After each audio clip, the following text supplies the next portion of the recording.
Let's talk about Monday Night Raw from April the 17th, 2022. We got a couple of notes to go through. First and foremost, Becky Lynch stripped all mentions of WWE from her social media, well, at least from her Twitter account, and changed her name to her real name. And she still has Becky Lynch WWE as her tag, at least for now, leading to a lot of people trying to figure out when her contract is expiring, as if they're going to let Becky Lynch's contract expire. I was intrigued by this too until Trish Stratus responded in character to the tweets. And I was like, okay, well, this is just part of her new thing that she's doing. Plus the verified mark doesn't mean anything anymore because you can pay $8 to get it. So if she just wanted the verified mark back, she could just pay the $8 and get it back. So it's not that problem, not that big of a deal. And of course, she could put all that stuff back. So it's likely that, these guys are playing some kind of character where her and Drew McIntyre are stripping stuff out of WWE because they know that's the kind of stuff that gets people's attention. So until there's more to be known about it, I'm not too concerned. So let's move on to a real subject, some real subjects. And the real subject I can think of, well, the realest subject is Nick Khan talking about an edgier product for the third hour of Monday Night Raw. He was talking to Light Shared Partners in an interview. I wish I could have listened to it myself, but whatever. Here is a transcription of what he said via Inside the Ropes. Look, we're specifically talking about the 10 to 11 hour on Raw. We're specifically talking to NBCU and ourselves about what we do with that going forward. We ask, what do we do if we tweak that 10 to 11 hour? It is basic cable. It's not broadcast, as you know.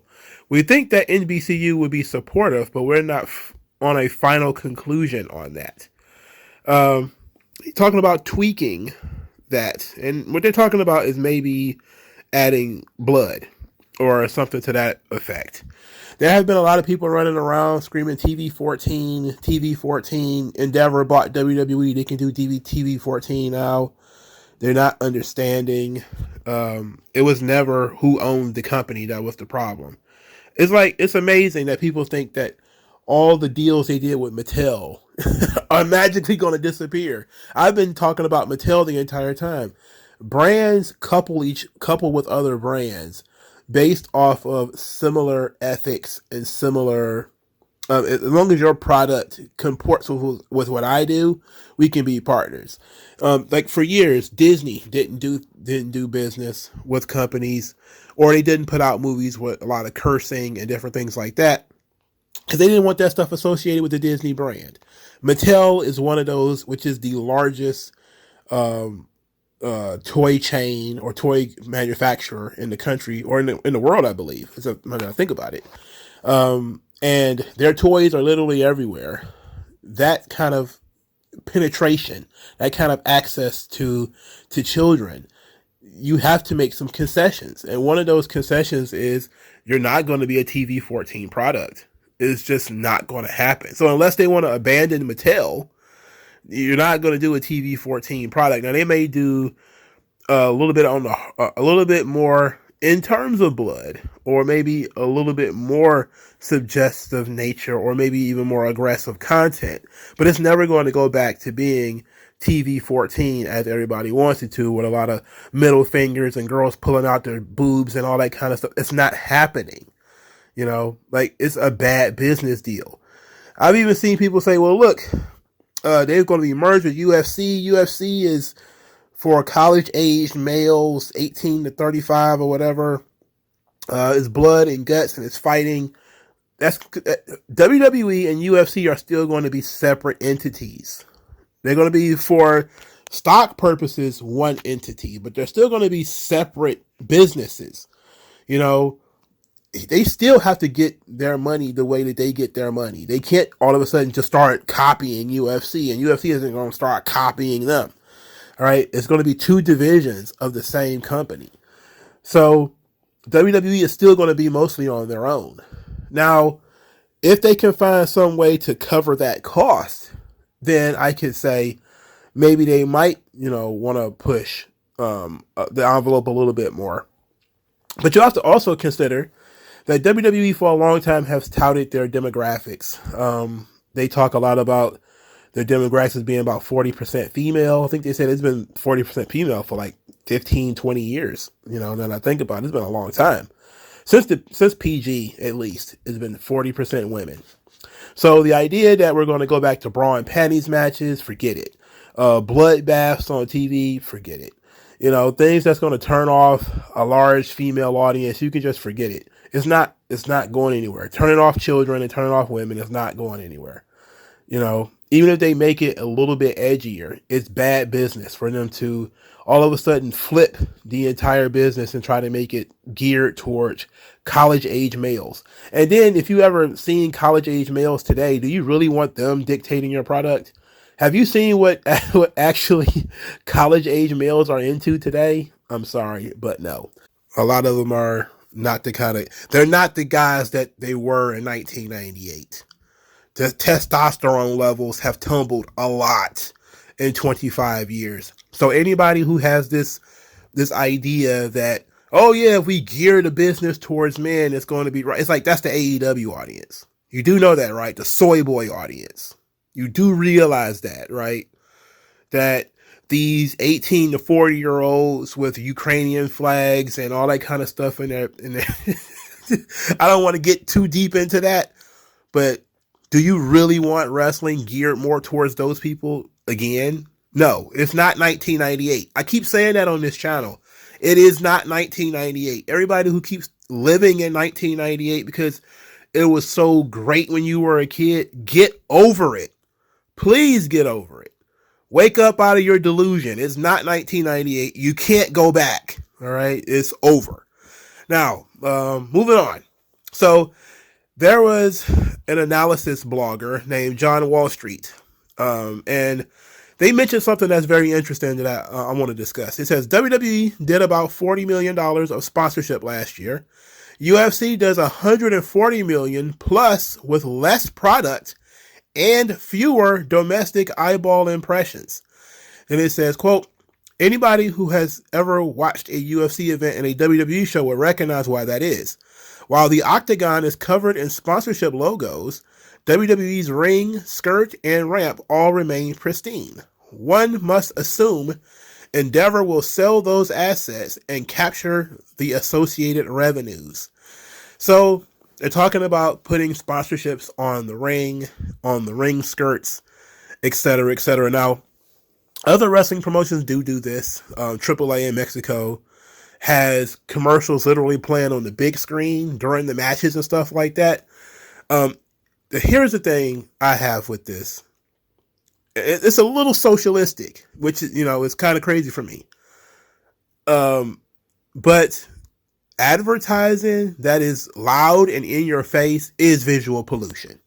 It's one of those things that I remember reading, like, papers where where these like left-wing socialist kind of people would go into like Brazil or something, and they would go and they would look at the skyline and they would say it's disgusting. It's nothing but like McDonald's and all this kind of stuff that's just like loud lights flashing in your face all the time. And I would say, well, advertising is just part of, you know, it's just part of how you do things. But at the same time, though, I do get how like New York City being lit up all the time with like constantly with flashing lights and constantly with the commercials. And I realized, like, watching WrestleMania, how much I can enjoy watching a show when I don't have to watch all these fucking commercials. All right. When there's not a commercial in between every single match, you know, like watching old television shows, there wasn't that many commercials. You know, commercials are the bane of television. That's one of the reasons why people fell in love with DVRs and all that kind of stuff. You get to fast forward through the commercials. Now people fell in love with streaming because there were no commercials. But now they're just bringing the commercials, right? They just bring in more commercials, you know. And look, it's good business to have as much sponsorship and as many commercials as possible, because that means people want to invest in your product. At the same time, though, you do get to the point of visual pollution where you just have things darting in your face all day, and you never actually get to what you are here for, which is the actual product. The product is mired in commercials. WrestleMania in itself had commercials during the entrance. Like the Pope's Exorcist movie, it had commercials during the entrance of Edge and Finn Balor at WrestleMania. There was a commercial during the entrance of the Mysterios match at WrestleMania. Imagine they're going to have those kinds of cinemojis and all kind of those movie things, which is cool. The movie stuff is kind of cool. I didn't hate that. But they're now going to start slathering the ring. And then the ring post. And then who knows about the ramps. And then who knows, they might actually go full AAA. And since you have these big screens, these big monitors, let's just play a commercial that plays throughout the entire show. It'll make them so much money, but it'll be just stuff blasting in your face the moment you come in. It'll be like being in a casino. It'll be so annoying. You wouldn't be able to get, it would be so distracting. You would not be able to really appreciate what you're doing and what you're here for, which is the wrestling part. Everything with WWE is a commercial already. The sponsored songs and all this kind of stuff, the people who show up, all that shit is just all commercials anyway. It's like at some point, we're going to lose the entire company in commercials. And I know we haven't gotten there yet, but it's inevitable that in order to raise sponsorship revenue, they're going to have to sell the ring, or at least sell ad space on the ring. This is one of the things that Vince McMahon routinely, and Bruce Pritchard talked about it, even when they were down in the dumps, even when Vince was, like they said, like Jim Cornette likes to talk about, moving the water coolers out of the offices. Vince never sold ad space on the ring. Boxing has been doing it for years. Vince has never done it. And seeing that Endeavor doesn't have the same, connection with wrestling that Vince does, they say, well, let's sell ad space on the ring. Let's sell ad space on the ring post. They're going to have wrestlers coming out in these goddamn NASCAR jackets with, patches all over them. Why not?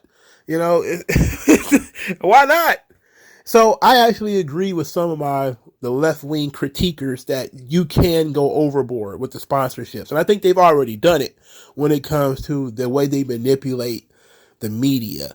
If they were to, let's say, cut out some of the commercials, I'm talking pay-per-views, of course, not television, that there's no more commercials in between the matches of WrestleMania and all that kind of stuff.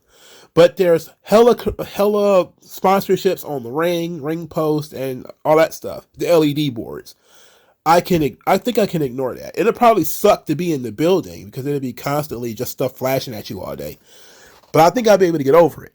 But having that constant drive for commercials, like that downtime as we have more and more commercials, that also kills the live experience too.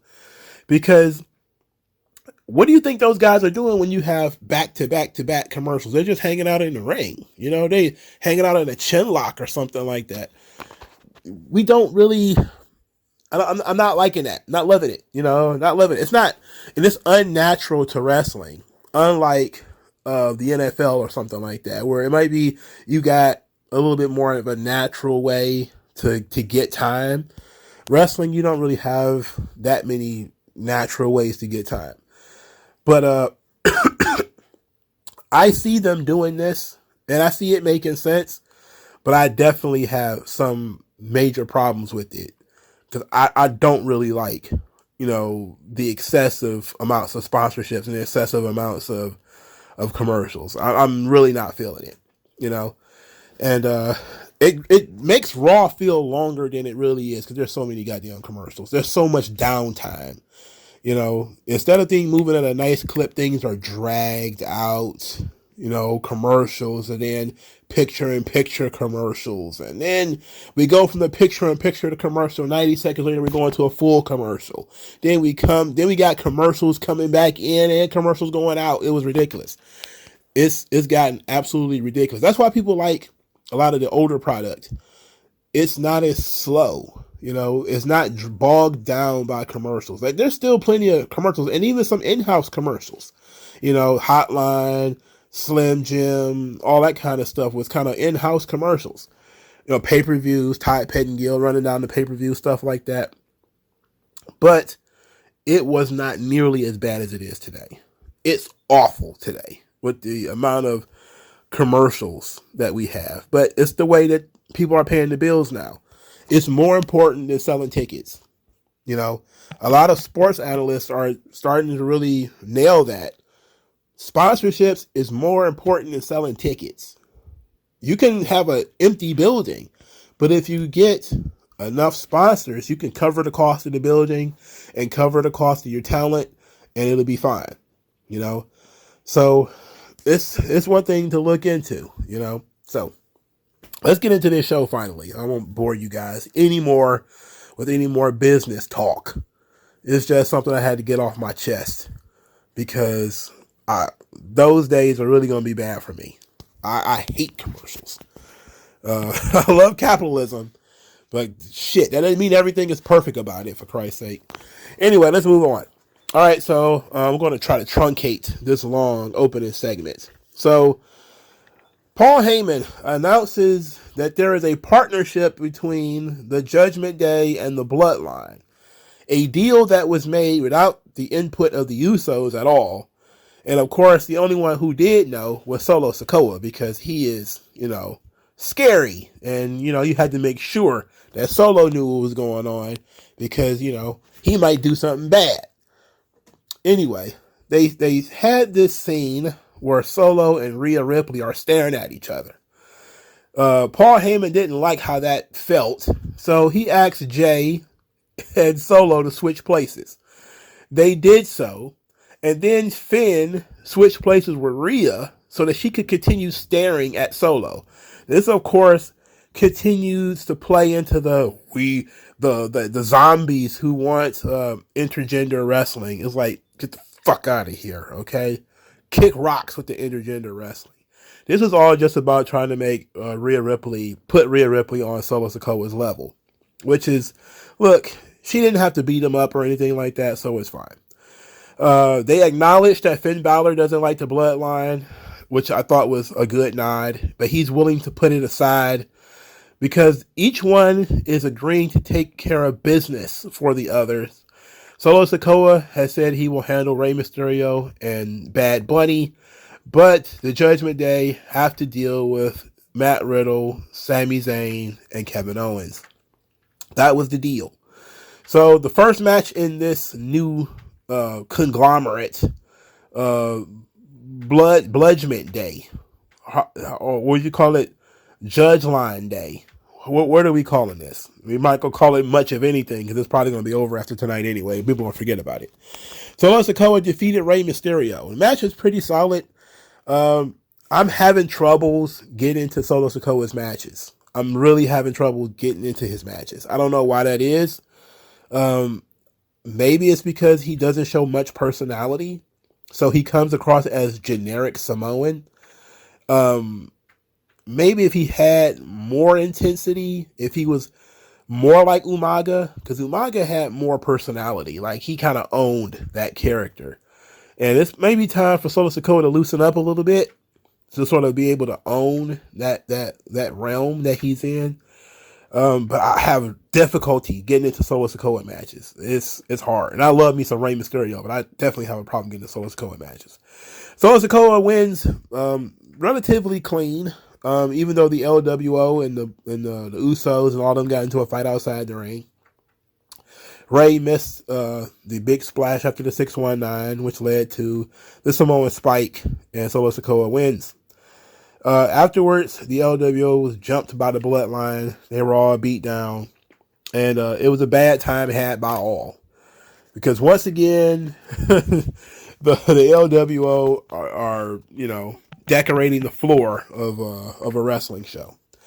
Backstage, Damian Priest was talking about, in Judgment Day, was talking about how they don't need Bad Bunny and Rey Mysterio. Paul Heyman asked them if they were happy or satisfied with what the Bloodline had done, and the response was, it was alright, I guess. You know, and Heyman was like, "Oh, okay, well, it's your turn to do." So this leads to the main event, before which Sami Zayn, Kevin Owens, and Matt Riddle are backstage. Sami Zayn wants them all to be on the same page. So he wants Kevin Owens to listen to Matt Riddle, as Matt Riddle has some sweet ideas, bro, for their match. So he gives this idea of taping his toe and kicking Solo Sikoa in the throat. And I was like, you know what? This guy's dead, all right? This guy is dead in the water if they're going to continue doing this. Then it turns around that it was just a joke. The toe bro was a joke.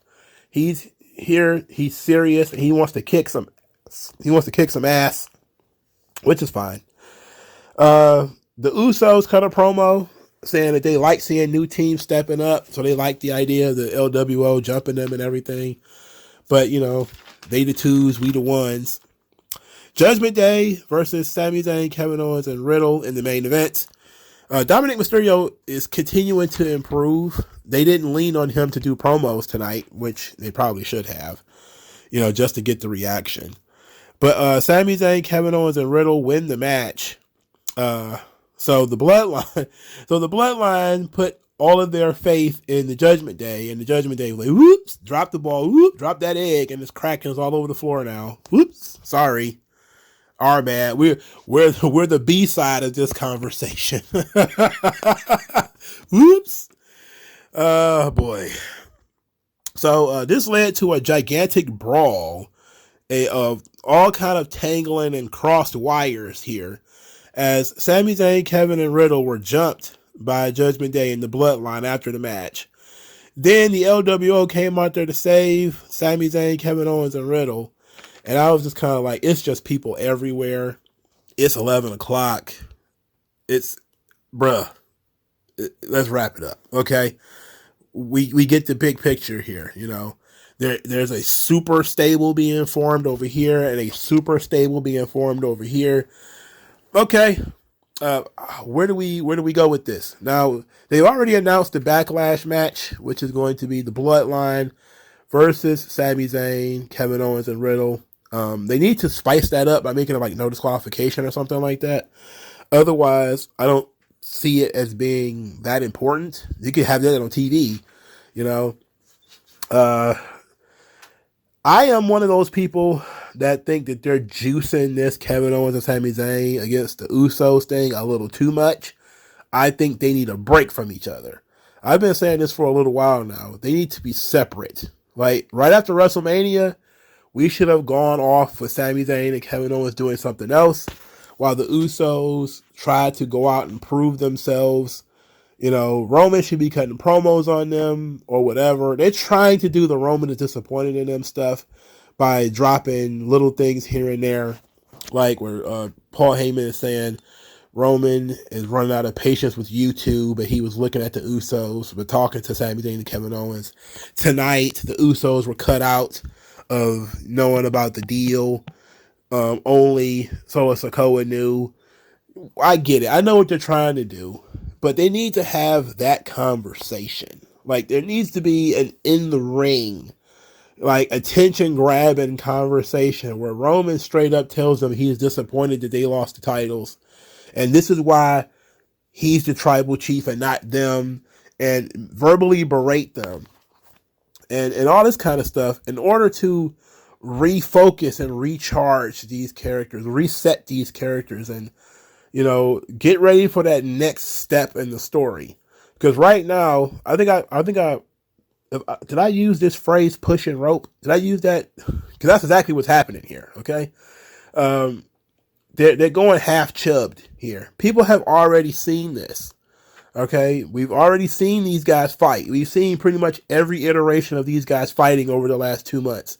We need a break, all right? So unless you're going to up the ante, and Sami Zayn and Kevin Owens versus the Usos is going to be like last team standing, 2 out of 3 falls, first blood, whatever, they need a break from each other, okay? Because they're just having regular-ass matches, and that can only last for so long. This isn't the old days, you know, where you can work that thing on the loop, the house show loop, and nobody will know. This stuff is on national TV. it's again and again and again with the same people wrestling the same people every other week. There's only so many generic brawls we can see without something needing to change. You know, this stuff needs to change. Now, as far as the Judgment Day Bloodline conglomerate, it's a little weird, but Roman is not above making deals. You know, he did that with Sami Zayn, how Sami Zayn ended up becoming a member of the Bloodline. You know, so it's okay for him to make a deal. It also is kind of a slap in the face to the Usos, because it says if you can't handle it, let's see if the Judgment Day can. But then it slaps the Judgment Day in the face too, because they booked it so that they couldn't handle it either. so that didn't bode well for Judgment Day, who are going to be the opponents for Bad Bunny and Rey Mysterio at Backlash. Didn't bode well for them. So I don't know. You know, it's kind of a weird decision to have the Judgment Day be the sidekicks to the sidekicks. I don't know. But Rhea Ripley didn't get any of this on her. She was involved, you know, in the matches, but she didn't have to get beat up by anybody or anything like that. So, you know, interesting situation. I think she just got into a scrap with Zelina Vega. That was about it. I don't understand why Zelina Vega is like the one. She's just so damn small. I like Zelina Vega, I really do. But she's not a believable contender for Rhea. She's just so damn tiny. She's super tiny. So, this conglomerate that they've put together here, it failed on night one. So there was a bunch of crap about the draft on here too, about teams being split up. You know, Chad Gable is worried that Otis is going to get split up from him. Later in the show, the Street Profits are worried about getting split up. I hate this draft shit. Every year it's the same thing. You telling people, hey, we could get split up in the draft. Like, yeah, that's how the draft works. That's how it always works. You know? Well, I shouldn't say always, because sometimes they would do the draft where teams are drafted together. You know, that inconsistency is another reason why people are kind of like iffy on the draft. Are you drafting one person? Like, can you draft Ivar and not Eric? Because maybe one of them has more talent than the other one? Can we draft, like, what good is one Viking Raider, by the way? You know, like, like what would be the positive of having one Viking Raider? It's like when Heavy Machinery was split that time. People was like, why would we do that? Even though Otis had turned out to be pretty cool. It was kind of like, why would you? You know, it's a tag team. You take tag teams together. But they keep want to get you to believe that we may break up this team. It's like, well, I'll be glad if you broke up Alpha Academy. You know, that would be awesome. You know, everybody's sitting around waiting for you to break up the Street Profits. That'll be awesome. Nobody cares about Rick Boogs and Elias, though. So, nobody cares about Akira Tozawa or Baron Corbin, though. So, you can burn that shit with fire. Okay, moving on. Dakota Kai was defeated by Bianca Belair. Bianca Belair, you know, noted mute Bianca Belair, who apparently can't talk anymore and doesn't do anything anymore. They reminded everybody that Io Sky is the number one contender, but they didn't say that her title match was going to be at Backlash. They said for a future championship match with Bianca Belair, which was cringe. Why not just say Backlash? You know, unless they're going to do it on Raw, and she's not going to have a match at Backlash, which sucks if that's going to be the plan. But whatever. This was a solid enough match. Bianca did kind of botch a gut wrench where she's kind of grabbed Dakota Kai, and Dakota Kai was very small and just kind of escaped her somehow. But it made a little ugly toss there. Other than that, Bianca was really good. Dakota Kai was sneaky. She took good bumps. That was fine. Bayley and Io were outside of the ring, very disappointed in Dakota. Bayley looked very out of it. Of course, this is, you know, playing off the story of Damage Control forcing Bayley to give up her spot. So now she's trying to motivate Dakota Kai, but she's like, oh, whenever Dakota is not winning, she's kind of like, oh. And EO is out there trying to, it's like, what's wrong with you? I don't understand her, but they're kind of like, the body language is telling the story that she's unhappy with Bayley's unhappiness. Anyway, Dakota Kai loses because of course she did. Why is Bianca Belair not talking? Why are they not building this feud between her and EO? How are you expecting to get EO over if she doesn't actually do anything? You know? Look, I get it. Her English is not her first language. Hell, it might not even be her fourth. But for Christ's sake, she has to do something. You can't just, say you're going to do body language stuff with Bayley, and then people are going to care about this match, because, EO is really good, so people are going to care. People don't care about wrestling matches. They don't. People care about the wrestlers, and then they care about the conflict, and then they care about the resolution of said conflict. So you have to create the conflict first. If the conflict is within damage control, then we need to see more of that. And which means we probably needed to see Bayley in the ring after the match or something like that. Maybe, Bianca leaves them in the ring and Bayley doesn't console Dakota Kai, or maybe she dresses Dakota Kai down. Like, you had her, if you just listened to me, you would have won. You didn't listen to me, you ain't listen to me. Or whatever, something. But they're not going that route. The Triple H era of pushing people is to put them in the closet for several weeks and then pull them out and put them on TV in a random match and then pull them off TV and then put them back in the closet. It's like playing with your favorite action figures. You got to touch it at least once, but you're not going to actually do anything with it. Absolutely ridiculous. And it's actually going to end up hurting people in the long run because you forget what they actually did. We're going to talk about that in a little bit with somebody else. But Bianca Belair has not talked about winning at WrestleMania since she won. It's been 3 weeks. And her opponent, the person she beat, hasn't been on TV in 3 weeks. So who has been there to remind you that Bianca Belair won at WrestleMania? Nobody. It's just nobody's been there. There's been no forward motion on her title run. She won, which is great, but that's been it. There's been no forward motion on the thing. There's no next.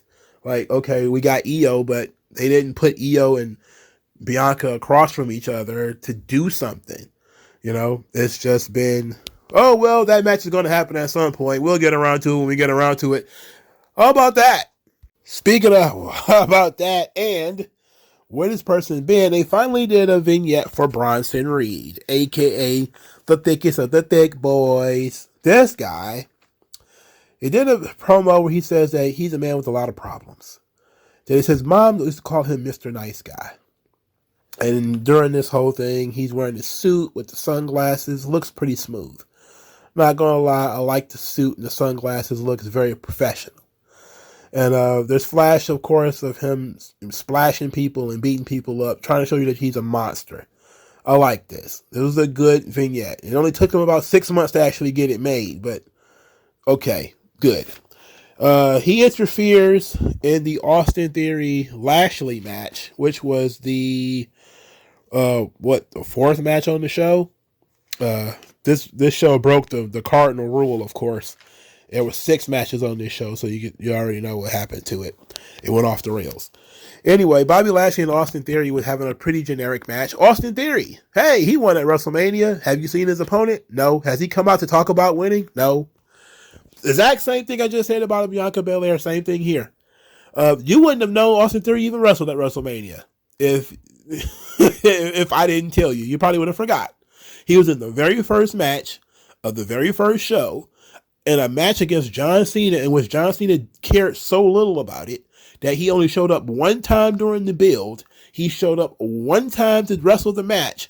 He was barely in shape. He did not tan, and the match was like 8 minutes. Okay, so all this stuff that Austin Theory is off to such a great start and all this, no. He, in 2 years, right, they gave him the Money in the Bank briefcase. They fucked him out of it in the dumbest way possible. And then they put him in a match with John Cena, in which he got reamed by John Cena verbally did not really respond until maybe the week of WrestleMania. Now, he managed to win the match, but he doesn't get to come out and gloat about winning the match. We're not showing clips of him winning the match. Nobody cares that he won the match. It didn't make him more over. This is why the idea of just losing to somebody doesn't really help them, right?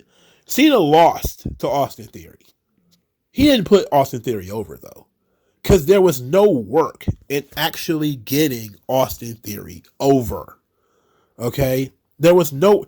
John Cena did not make you care about Austin Theory. That's what his job was, to make you care about Austin Theory, to get this kid and to take him to the next level. Now, Cena, that is not what he's been doing his whole career, okay? His career has been the other way, the Hogan position. Other people make you care about when you go to wrestle Hogan. Same thing with Cena. It was other people's job to make Cena's opponent. It's Cena's job to slay the dragon. Okay? That's it. Whenever people are talking about, oh, Roman Reigns doesn't put anybody up, that's not his job. You have to realize, when you're the world champion, when you're the top guy, it's not your job to make people. All right? That's not your job. Your job is to take them to the next level, but you're not putting them over. Okay? You are supposed to make them look like they're on your level, but they're not going over. It's somebody else's job to make sure that they get over, so that the crowd is behind them and invested in them when they wrestle you. Okay? That's somebody else's job. It's not Roman's job to take some mid-carder and make him into a main eventer. That's too hard. Nobody's going to do that shit, okay? Nobody does that. Literally nobody does that. If you're the top guy, it's not your job to make somebody else. So John Cena has almost, he is like the worst person to pick to do this, because he don't know what the fuck he's doing. So he can feud with you, and through that feud, people can connect with you. But if the company decides that, oh, well, we're not going to actually build that connection, we're just going to use John Cena as a crash dummy, then people are going to be like, okay, well, he beat John Cena. But did John Cena even care about that match? No, he's off in Hollywood. He didn't cut a promo, come out and apologize for losing or nothing. Just nothing. Just nothing. It went nowhere. That kind of stuff is very frustrating, because you can tell that they got something with this kid, but they keep dropping the ball, and it all started with that Money in the Bank thing. I don't see how people can say like it was a great thing that he lost the money. Like, that's the stupidest thing in the world. It's so dumb to think that this guy had a title shot in his bare hands, and taking it from him was a positive. It's like, how could that be so? How could cashing in your briefcase on the U.S. title and then losing be considered a positive? You jerked all the air out of people who might actually buy into this fucking guy, And then you didn't even change anything about him. His promos are still kind of the same. You're just not doing enough. You're failing this kid. You're not doing enough. Bobby Lashley has been in limbo since the whole Bray Wyatt thing. I don't know if Bray Wyatt still works there or not. At this point, I don't give a shit. He's been gone for too long. And I was interested in the novelty of Bray Wyatt versus Bobby Lashley. Now I'm not even interested in that anymore. So I'm kind of like, I don't give a shit if Bray Wyatt shows up or not. But Bronson Reed interferes in this match. Saved Austin Theory. Theory and Bronson Reed beat up on Lashley. Pretty crazy. Tsunami on Lashley. I'm going to hope Bronson Reed is in better shape than the next time they have a match, because Bronson Reed in the ring is like me in the ring at this point. It's like I said, man, he's like a Bomberman with like arms and legs. Like he's He's about ready to explode. He gets so blown up, for Christ's sake. Lashley is like twice his age, but, got like twice the engine. Reed definitely needs help. And if that's what Vince saw when he fired Bronson Reed the first time, I completely agree and completely understand it. I mentioned it, and some people, I guess they were being nice and they didn't mention it. But I saw it last week. Bronson Reed was blown up. He was blown up. It was nearly as bad as it was for Keith Lee. And if that's what Vince saw, is that these guys just didn't have the wind. They couldn't keep up. And these matches weren't long. These weren't 40-minute matches either. So maybe that's what it was. But I'm going to give Thick Boy the opportunity to win me over. So I'm going to be fair. But he doesn't have a long rope. Okay, he doesn't have a long rope to get this to climb up on. All right, so our boy Cody Rhodes, he came out. Adam Pearce told him that he was not medically cleared to be there. So even though he wants to fight Brock Lesnar, it's not going to happen. Cody Rhodes thanks him, said that the respect that he has been showing him has been reciprocated. He leaves the ring, gets a chair, comes back. Adam Pearce demands that Cody leaves. He even starts calling for people to come carry Cody out of the ring. All of a sudden, Brock cometh in the long duster with the cowboy hats. With somebody, I think Ryan Satin called him the Lesnar Taker, which I thought was pretty funny. He's not only did he end the streak, he decided to raid his wardrobe. So he comes out in the long duster coat with the cowboy hat on, and he's just standing at the top of the ramp, daring Cody to fight him. Cody is fighting through wave after wave of NPC, just trainers and various other indie guys just getting punched and knocked all over the place. And there's swarms of these guys. There's an endless swarm of these putties who just come out of nowhere and hold Cody back. And Brock just kind of laughs and turns around, puts his hat back on, and walks away.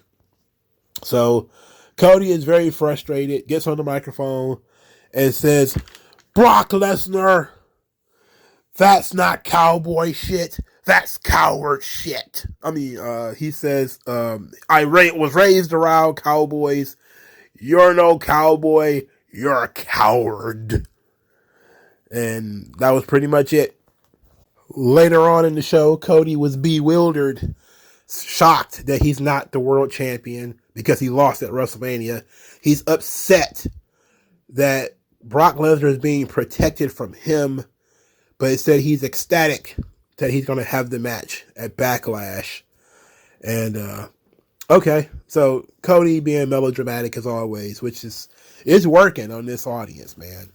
Cody coming out there with the sleeveless shirt, the sleeveless hoodie, by the way, because he came out there dead serious. Brock standing there like a movie villain, like, come get me, bro. Cody like, ah, and trying to get to him, but, can't quite fight through these wave after wave of guys who are trying to hold him back. They gave Cody a good excuse with the "you're not medically cleared." Brock wants the match, so he's not going to beat Cody up even more. They did not give us a reason why Brock Lesnar beat up Cody. They have continued to keep that a mystery. Some people don't care and don't think it needs to matter.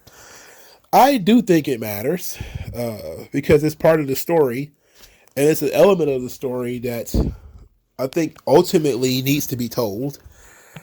But I guess since we've got so much time before the match happens that we could take our time with it, I just hope it doesn't end up like Shane McMahon and Braun Strowman, where it's like some kind of secret, you know what you did kind of situation, which is going to be very frustrating. I don't like that.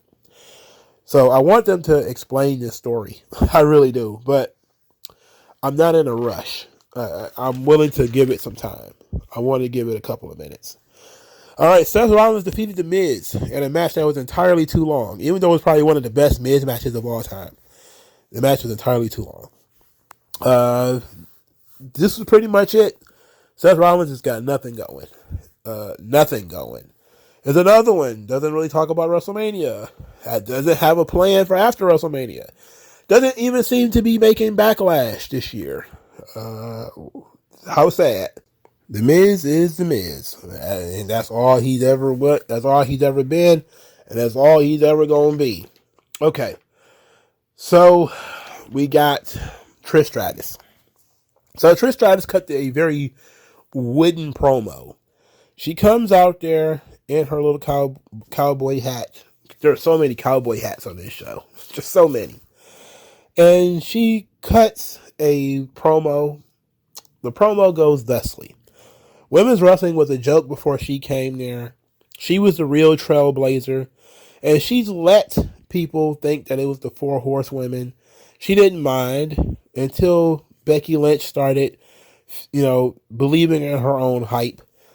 And said that while everybody was chanting "This is awesome" at the first women's main event, they should have been chanting "Thank you, Trish."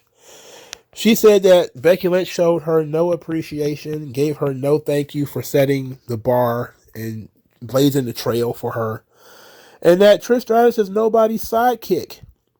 Unlike Lita, who she took out, and then she specified that she took out Lita because she put Lita out of her misery. Because just a year prior, Lita tried to step in the ring and challenge Becky Lynch, and she failed. But Trish Stratus is nobody's sidekick, and she's not a nostalgia act, and she's not your childhood fantasy. She's the single most important figure in women's wrestling, and she's here so that you do not forget it. The content of her promo was fine. Her delivery of the promo and all of the accoutrements around it are not. The piped in boos, which everybody noticed, because who the hell would boo Trish Stratus? Furthermore, most people didn't care about this. I think Dutch Mantel mentioned that the audience turns over every 2 or 3 years. So Trish has been gone for a long time. So there are certain audiences that are not as attached to her. And they do these really weird things where they just throw people in front of like small town crowds who, mostly kids and people who are like, who is this lady? I don't know who this lady is. I just saw her on TV with Becky Lynch and then she beat her up. I don't know. And then other people who are just kind of like, eh. But then the worst kinds of people are the what guys. And I swear to God, you just start kicking. If you're going to kick people out of the arena for anything, heckling, throwing rubber chickens, pissing on the floor, being drunk in public, throw people out for wetting. The people who wet during the promo, throw their asses out. All right? That shit has been going on for far too long. Enough's enough. Okay? Enough is enough of that shit, man. I've had it up to here with the whats. I've had it up to here. I'm done with it. Throw their asses out. Fuck them. But anyway, the content of her promo was fine. The delivery of it was mediocre. I don't think Trish Stratus has ever had to cut a promo this long in a long time. So she didn't bring a lot of personality to it. Maybe I'm harsh because I've never been a Trish Stratus fan anyway. I've always respected the tits. I've just never really respected Trish Stratus. I never really all in on Trish Stratus. Okay. I gave her credit for having good matches at a time where people wasn't really having good matches, but I've never been a Trish Stratus booster. I've never been a Trish Stratus fan. I've never been a person who, oh my goodness, none of this will happen without Trish. I think she played a really good role. I think she was a good replacement for Sable. When Sable flamed out, Trish was perfect to slide in that spot. But she was a lot like Sable. Except for she actually had a desire to want to learn how to wrestle. That was the difference. But you talk about big tits, model good looks, didn't know fuck all about wrestling when she started. But Trish Stratus had a passion and a desire to learn. That was the only difference. Otherwise, she was just Sable 2.0 as far as I'm concerned. So I give Trish credit for having that passion and that desire and actually going out there working matches and getting over and being a good character. So she has the potential. I just feel like she's so, I guess you could say out of, I don't want to say out of touch, but maybe rusty. That's probably, probably the best way to put it. She's still kind of rusty. But the promo in of itself, I think was good. Because ultimately, she did have the match with Charlotte several years ago, which was supposed to be her official retirement match, where she put Charlotte over, and that was kind of it. But now she's coming back, and she's taken the place that I think a lot of people wanted her to take in the beginning. That whenever people talk about the women's revolution or whatever, they always talk about Trish and Lita. And this time, Trish is kind of like, there was no Lita, it was me. I did all of this stuff. Lita just kind of followed me around and, did what I did, So I like that because a lot of that is true. A lot of it, the main events and stuff that happened only happened because because Trish was there. Even though I think Lita and Stephanie McMahon was the first Raw main event. Yeah, I think it was Lita and Stephanie McMahon. But as far as women getting high-profile matches at like WrestleMania and for that era, let's put it like that, because there was a women's match on the first WrestleMania. I know people they kind of like, what? But yeah, WrestleMania 1 has a women's match on it. A women's world title match, because there was a women's world championship in 1985. I know you were not taught that. When you look at the dirt sheets, they don't mention that there was a women's title match in WrestleMania 1. But there was. There was women's tag team titles too until like 1991 or something like that. Hey, I know. It was all lingerie and pillow fights until Trish Stratus showed up. I know. It was women's wrestling first, then they had the lingerie pillow fights and all that kind of stuff. And they even had some of that stuff concurrently with like Trish Stratus and shit. In any event, this is what they're playing into people's perceptions of Trish Stratus already. There's a perception that Trish Stratus is the be-all, end-all when it comes to women's wrestlers in WWE. So they having Trish Stratus buy into it and play into it. It's a good way to get cheap heat. Having Becky Lynch be positioned again as the next level, like you guys set the bar, but we surpassed it. That's going to piss some people off because that is Becky Lynch being cocky. That is, she's supposed to be the babyface in this situation. She's going to be super cocky. So she has to be humble with it. Where she has to say, we set the bar and then somebody's going to come along and surpass us, which is, how things go. And, she's going to have to put herself on the same level as Trish Stratus and all of them, which is what they were trying to do with Charlotte and everything, where they kept talking about who was the real queen and all this kind of stuff. So I liked the content of her promo. Didn't necessarily like the delivery. Didn't like all the accoutrements around it with the fake crowd chants and the boos. And if she could have done this promo in a pre-tape with more attitude, I think it would have been a lot better. This came across like she was reading lines from a play, and she's got those deep Angelina Jolie grooves in her face now, where she doesn't look wicked witchy, but you can tell she's probably like on a vegan diet, like she has very little fat in her face. But she kind of looks like Maleficent a little bit, That's why I got the Angelina Jolie thing from. It's like, okay, I dig it, but I don't know. I like the idea of Becky Lynch and Trish Stratus feuding, but it might be one of those things where I like the idea more than the execution. But I'm going to give it some more time. I want to see where Becky Lynch is going with this thing, because she typically can turn things around. She single-handedly tried to save a couple of feuds over the last couple of years where, creative dropped the ball and Becky Lynch would go out there and try to throw herself on the floor or, cut the damnedest promo she could in order to save this thing, because the company is kind of like, fuck it, I don't care. Like, she tried her damnedest to save that Damage Control feud. She tried very hard. She tried hard as hell to save it. But there was no saving it. Damage Control was DOA. That shit was a stillborn birth, dog. But there's at least a heartbeat to this Trish Stratus thing. Now, I believe that they didn't have Brock Lesnar explain himself on this show.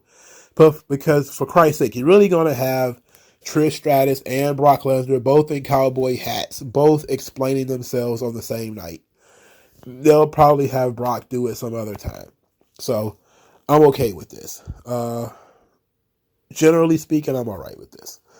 Okay, so we got a women's tag team match, which burned it with fire. Sonya Deville and Chelsea Green defeated Mi Chen and Candice LeRae. Nikki Cross is still stalking Candice LeRae. I thought we forgot about this. I haven't seen hide or hair of Nikki Cross in weeks. I'm talking weeks. Several weeks. And she's just hanging out again. I'm like, oh, fuck. They haven't forgot. It's not over. This brings me to Eric Young, where they talked about Eric Young signed in November. But he's been waiting on creative. And it's like, what the hell are we waiting for? Because if we were waiting to reform Sanity, then there's got to be something going on. There's got to be something holding it up. I'm guessing somebody got injured or there was a surgery or something. I know Nikki Cross was working main event, so it wasn't her. So maybe somebody else got injured or the timetable got thrown off, because it's been 5 months and this guy has been under contract for 5 months getting paid and we haven't been using him. I don't know. I personally would not pay Eric Young. Let alone pay him. I wouldn't pay him to work, let alone paying him to sit at home. So my only guess is that something slowed up the process. But now apparently we're back on track. And Candice LeRae, every time you see her, you will see Nikki hanging around the corners, peeking at her. It's gross and it's weird. But this was all stupid. Chelsea Green and baby girl Sonya Deville threw water in Liv and Raquel's face after the match and then ran away because that's what they do. This, of course, is going to lead to their tag team match on Friday, which is, do we have to have this match? I mean, so that's my question. Like, do we have to? Dad, do we have to? I like Sonya Deville. Chelsea Green is winning me over. But this is a situation where we're probably going to need a little bit more time with the actual champions in order for them to gel and not be so cringe. Because they're cringe incarnate right now. I mean, my God. Whew, they suck. They suck pretty bad. Corey Graves talking about the women's tag team titles have never been hotter. Like, dude, you know you're getting a paycheck from WWE when you talk that stupid. That's a stupid comment. The tag team titles ain't been shit. The women's tag belts ain't been shit since after the pandemic. The pandemic was a legit good time for the women's tag team titles because it was on top stars who were getting TV time. They actually mattered. They were actually being defended. And then out of nowhere, all of that ended because the pandemic ended. So, yeah, I'm pretty sure you worked there at the time. So trying to get me to believe that, oh, the age of Liv Morgan and Raquel Rodriguez is better than, like, no, kick rocks. Most people don't even want them fucking belts to exist, let alone talk about how hot they are. Get the fuck out of here. All right. That's Raw. Mid-show. Trish Stratus was fine. This formulation between the Bloodline and the Judgment Day, nice guy. Mr. Nice Guy, Bronson Reed. Okay. This show is still dreadfully slow, and it's not a lot happening. It's not enough happening. Even Cody couldn't save it this week. So let me know what you guys think. Do all the YouTube things. I'll talk to you guys later. Peace. MagMongoSlade. Best house I ever drew, Daddy.